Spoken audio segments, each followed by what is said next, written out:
श्री गणेशाय नमः। जय श्री हरि। सावन के महीने में शिव पुराण की कथा सुनना और सुनाना बेहद लाभकारी होता है।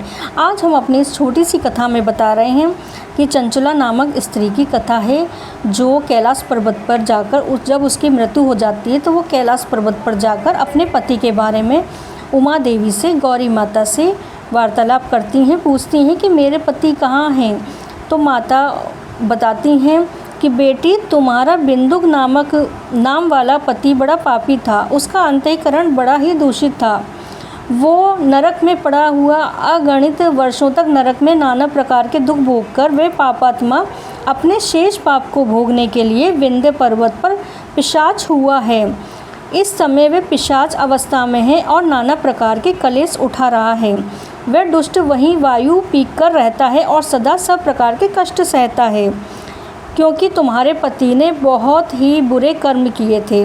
सूत जी कहते हैं कि शौनक गौरी देवी की ये बात सुनकर उत्तम व्रत का पालन करने वाली चंचला उस समय पति के महान दुख से दुखी हो गई।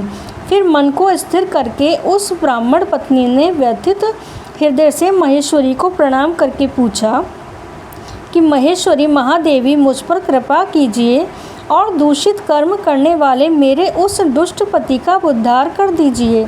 देवी, कुत्सित बुद्धि वाले मेरे उस पापात्मा पति को किस उपाय से उत्तम गति प्राप्त हो सकती है, वह शीघ्र बताइए। आपको नमस्कार है।